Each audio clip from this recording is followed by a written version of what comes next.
Pelayanan berskala dekapolis ataukah berskala dunia? Ya, kita ambil dalam Markus 5 ayat 18 sampai dengan 20.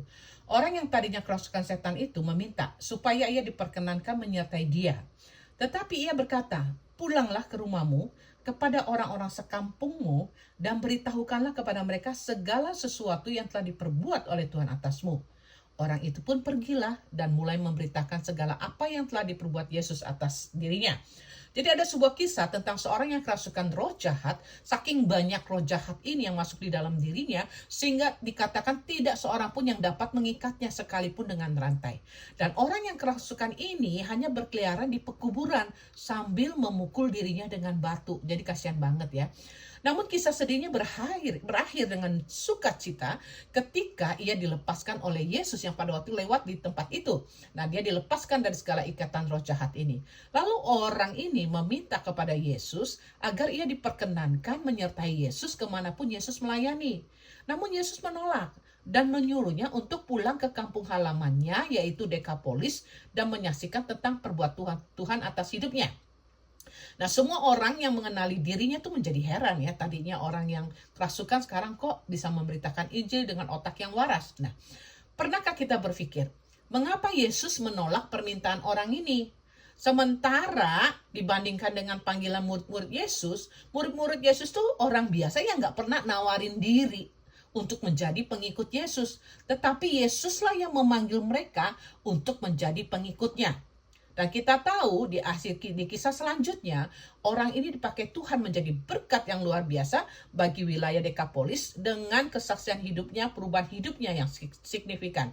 Sementara murid-murid Yesus pun menjadi rasul-rasul yang dipakai secara luar biasa yang berskala dunia. Jadi orang ini berskala Dekapolis, murid-murid Yesus berskala dunia internasional ya.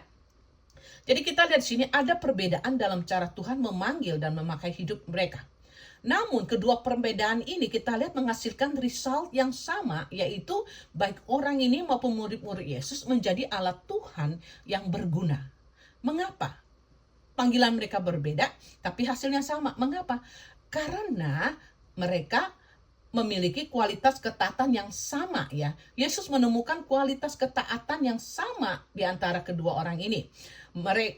Di dalam Markus 5 ayat 20 dikatakan orang itu pun pergilah dan mulai memberitakan di daerah Dekapolis segala apa yang telah diperbuat Yesus atas dirinya. Alhasil semua orang terkagum-kagum akan karya Tuhan dalam hidupnya. Demikian pula Simon dan Andreas ketika menanggapi panggilan Yesus, mereka segera meninggalkan pekerjaan mereka dan mengikuti dia. Nah, dengan demikian kita dapat menyimpulkan apakah panggilan orang itu hanya berskala Dekapolis ataupun berskala dunia seperti murid-murid Yesus, tetapi hanya satu yang Tuhan cari, yaitu ketaatan, di mana ketaatan itu menjadi landasan pertama dan utama bagi panggilan di dalam hidup mereka. Jadi melalui kisah ini, perbedaan ini, kita dapat menyimpulkan bahwa pelayanan kita boleh berbeda ya. Wilayah pelayanan yang dipercayakan Tuhan tuh mungkin tidak sama satu dengan yang lainnya ya. Satu berskala desa, satu berskala kota, satu berskala internasional ataupun yang lainnya. Namun hanya sebuah ketaatan yang Tuhan cari di dalam kita menjalankan panggilan itu. Jadi apapun panggilan kita saat ini, dari yang kecil sampai yang besar, dari yang skala biasa ataupun berskala luar biasa, itu tuh urusan Tuhan buat hidup kita. Jadi panggilan Tuhan tuh urusan Tuhan dalam hidup kita. Namun menjalankan panggilan kita dalam kesetiaan dan ketaatan yang penuh, itu urusan kita di hadapan Tuhan. Tanggung jawab kita di hadapan Tuhan. Jadi kita mau belajar dari Paulus juga. Dia berkata di hadapan Raja Agripa, kepada penglihatan yang dari sorga itu, tidak pernah aku tidak taat. Kita tahu bahwa Paulus tidak pernah mengurangi kualitas ketaatannya di dalam menjalankan panggilannya. Yang dimulai dari mana? Dimulai dari perjalanannya menuju Damsyik ya. Sampai pada hari kematiannya, ia memiliki kualitas ketaatan yang semakin taat dan menyelesaikan pekerjaannya, panggilannya dengan sempurna. Mari kita warnai panggilan kita dengan ketaatan kita yang semakin berkualitas tinggi di hadapannya. God bless you.